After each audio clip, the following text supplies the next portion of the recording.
High everyone, स्वागत छ तपाईहरुलाई टेक नेपाल युट्युब च्यानलमा। गाइज, रियलमीले नार्जो सिरिजको अर्को एउटा नयाँ स्मार्टफोन रियलमी नार्जो 50A प्राइमलाई नेपालमा लन्च गरिसकेको छ। यदि यो स्मार्टफोनको प्राइसिङको बारेमा कुरा गर्नुपर्दा चाहिँ यो स्मार्टफोन हाम्रो नेपालमा अन्डर 20,000 को प्राइस पोइन्टमा लन्च भएको छ। एकदमै राम्रो स्पेसका साथ एकदमै एग्रेसिभ प्राइस पोइन्टमा चाहिँ रियलमीले यो स्मार्टफोनलाई लन्च गरिसकेको छ। यदि तपाईहरु पनि अन्डर 20,000 को प्राइस पोइन्टमा आफ्नो लागि एउटा गेमिङ स्मार्टफोन खोज्दै हुनुहुन्छ भने तपाईलाई चाहिँ यो स्मार्टफोनतिर जाँदा हुन्छ।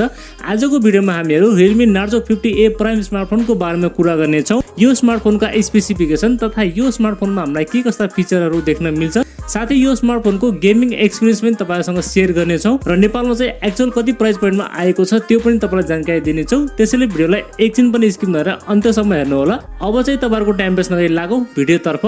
त्यो भन्दा पहिला यदि तपाईले हाम्रो च्यानललाई सब्स्क्राइब गर्नु भएको छैन भने प्लिज च्यानललाई सब्स्क्राइब गरिराख्नु होला, किनभने तपाईहरुको लागि यस्तै इन्ट्रेस्टिङ भिडियो चाहिँ लिएर आइराख्ने छौं। सबैभन्दा पहिला त हामी यो स्मार्टफोनको बिल्ड क्वालिटी अनि डिजाइन देखि कुरा गर्ने छौं। यसमा चाहिँ हामीलाई प्लास्टिक बिल्ड देख्न मिल्ने छ, प्लास्टिक फ्रेमको साथमा भने अगाडिपट्टि भने यसमा हामीलाई पान्डा ग्लासको चाहिँ प्रोटेक्सन रहेको छ।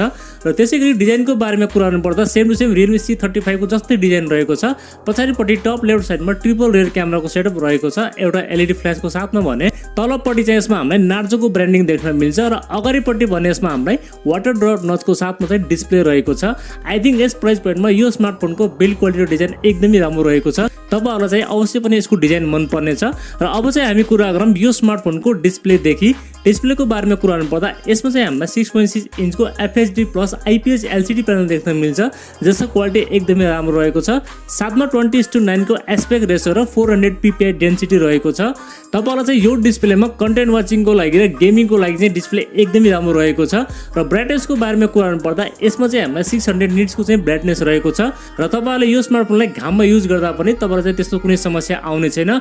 ओभरअलमा डिस्प्लेको बारेमा भन्नुपर्दा यस प्राइस पोइन्टमा एकदमै राम्रो डिस्प्ले चाहिँ रहेको छ यो स्मार्टफोनमा। हायर रिफ्रेश रेटको बारेमा कुरा गर्नुपर्दा यसमा चाहिँ हामीलाई 60 हर्ट्ज देख्न मिल्छ। अब चाहिँ हामी कुरा गरौँ यो स्मार्टफोनको परफर्मेन्सको बारेमा। यसमा चाहिँ हामीलाई युनि SoC को T612 को चाहिँ चिपसेट देख्न मिल्छ, जुन 12 नैनोमिटरमा बनेको चिपसेट हो। साथमा LPDDR4S को र्याम टाइप र UFS 2.2 को चाहिँ स्टोरेज टाइप रहेको छ, जसमा हामीलाई रिड एन्ड राइट पनि एकदमै राम्रो देख्न मिल्छ। गाइस, तपाईहरुले यो चिपसेटमा चाहिँ 40 FPS सम्म मजाले गेमिङ गर्न सक्नुहुनेछ। लाइक PUBG, फ्री फायर जस्ता गेमहरु तपाईले 40 FPS सम्म मजाले खेल्न सक्नुहुनेछ। गेमिङ ग्राफिक्सको बारेमा कुरा गर्नुपर्दा चाहिँ यसमा हामीलाई आलमालीको G57 ड्युल कोर GPU देख्न मिल्छ, जसमा हामीलाई गेमिङ ग्राफिक्स पनि एकदमै राम्रो देख्न मिल्छ। र अब चाहिँ हामी कुरा गरौँ सफ्टवेयरको बारेमा। यसमा चाहिँ हामीलाई Android 11 देख्न मिल्छ आउट अफ द बक्स र यो चाहिँ रन गर्ने छ Realme UI 2.0 मा रन गर्ने छ, जसमा हामीलाई सफ्टवेयर एक्सपिरियन्स पनि ठिकठाकै देख्न मिल्छ। अब चाहिँ हामी कुरा गरौँ क्यामेरा सेगमेन्टको बारेमा। क्यामेराको बारेमा कुरा गर्नुपर्दा पछाडिपट्टि टप लेफ्ट साइडमा ट्रिपल रेयर क्यामेराको सेटअप रहेको छ, जसमा हामीलाई 50 मेगापिक्सलको प्राइमेरी सेन्सर, 2 मेगापिक्सलको माइक्रो सेन्सर र 2 मेगापिक्सलको चाहिँ डेप्थ सेन्सर रहेको छ। त्यसैगरी अगाडि भने यसमा हामीलाई 8 मेगापिक्सलको सेल्फी क्यामेरा रहेको छ। र भिडियो रेकर्डिङको बारेमा कुरा गर्नुपर्दा तपाईहरुले चाहिँ पछाडिको क्यामेराले 1080 को 30 fps सम्म चाहिँ भिडियो सुट गर्न सक्नुहुनेछ र अगाडिको क्यामेराले भने तपाईहरुले 720p को 30 fps सम्म चाहिँ भिडियो सुट गर्न सक्नुहुनेछ। यो स्मार्टफोनको क्यामेराको बारेमा कुरा गर्नुपर्दा तपाईहरुले चाहिँ यस प्राइस पोइन्टमा डिसेन्ट क्यामेरा सेटअप देख्न मिल्नेछ। ब्याट्रीको बारेमा कुरा गर्नुपर्दा यसमा हामीलाई 5000 mAh को ब्याट्री देख्न मिल्छ, जसलाई चार्ज गर्नको लागि 18 वाट को फास्ट चार्जर तपाईले बक्समा पाउनुहुनेछ।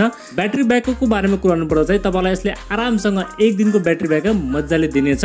प्राइभेसी एन्ड सेन्सरहरुको बारेमा कुरा गर्नुपर्दा यसमा चाहिँ हामीलाई फेस अनलक पनि देख्न मिल्छ, साइड फिंगरप्रिन्ट सेन्सर पनि रहेको छ। त्यसैगरी 3.5 mm को ज्याक पनि रहेको छ। चार्जिङको लागि टाइप C पोर्ट, साथै सिंगल स्पिकर पनि दिएको छ र स्पिकर क्वालिटी पनि एकदमै राम्रो छ। र अन्य सेन्सरहरुको बारेमा कुरा गर्नुपर्दा यसमा तपाईलाई जाइरो पनि दिएको छ, लाइट सेन्सर पनि रहेको छ र बाँकी बेसिक सबै सेन्सरहरु पनि यसमा रहेको छ। गाइज, अब चाहिँ हामी कुरा गरौँ यो स्मार्टफोनको प्राइसिङको बारेमा।